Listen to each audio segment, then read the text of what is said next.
At times, our purpose drops in our laps as if the heavens threw it by accident. Do not fear failure, but please be terrified of regret. As giving up is the birth of regret. In the summer of 2009, I was 19 years old, working a summer position at Target between my freshman and sophomore year at undergraduate school. I was working in the women's clothing department, and I noticed a lady staring at me from across the aisle. I figured she probably had a few screws loose, so I attempted to ignore her very intense stares. She eventually manages to make her way a little bit closer and closer to me where I was working until she eventually walks up to me and says hello. I say the famous Target quote, which is, "Hi, may I help you find something?" So now anytime someone says that to you all in Target, you know it's their job to say it to you. She then asks me, "Were you born in this country?" And I was immediately offended. And I said, "Yeah, I was born in this country." And then she says, "Do you have any kids?" I said, "No, I don't have any kids." She then asked me if I was married, and then I said, "No, ma'am, I am not married." She says, "How old are you?" I said, 19. "May I help you find something?" She then says, "You are the most beautiful girl I have seen." And I said, "Oh, thank you." I didn't work that much for my makeup, but I did the best I could, but thank you. And then she says, "I think you could be the next Miss USA." And I stare at her in pure disgust and said, "Pageants? You're telling me pageants like Sandra Bullock, Miss Congeniality. Pageants? You think I should compete in pageants? I'm in the Army, okay? We don't do pageants in the Army." She then asked me to meet her at Starbucks the very next day before my next shift at Target.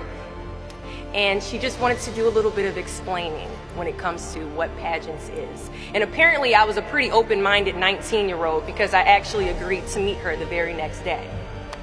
The next day she brought this foot-tall stack of pageant books and proceeds to convince me to enter into a state pageant 3 months later. For those who do not know, when it comes to Miss USA, you have to win your state first, okay?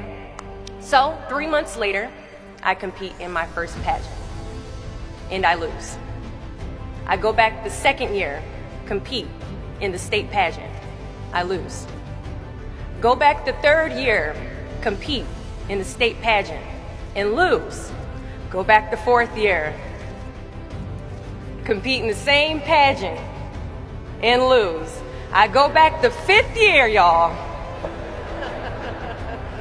Compete in the state pageant and lose. But guess what? I go back the sixth year. Guess what happens? I lose.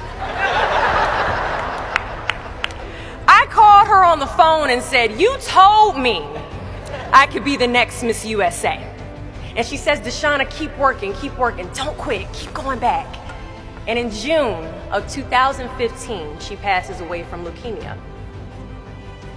6 months later, in December 2015, I win Miss District of Columbia, USA.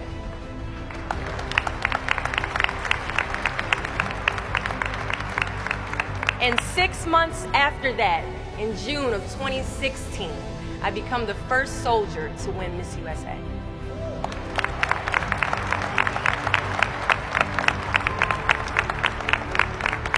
And you all already know where I'm going with this. At times, our purpose drops in our laps as if the heavens threw it by accident.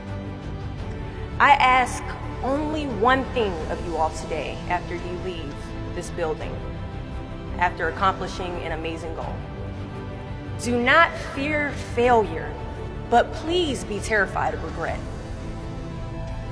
As giving up is the birth of regret. After you walk out this door, you will receive 100 doors shut, slammed in your face.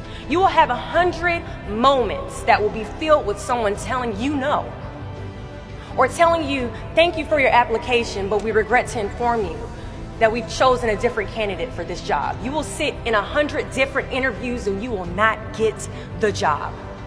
The reality of life is that we will all hear more no's than we hear yeses.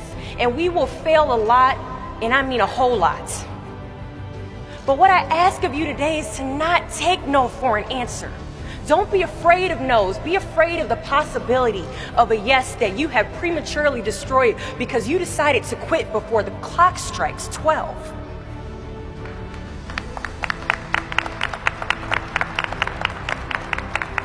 You can ask anyone, friend, family, anybody.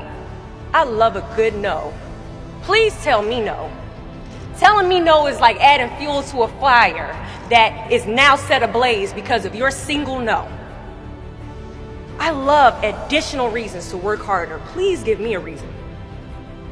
So today I challenge you to fight, to work, to not stop here, to believe so heavily in your aspirations that you too will not fear the word no, but instead you will choose to welcome it. Thank you for your time.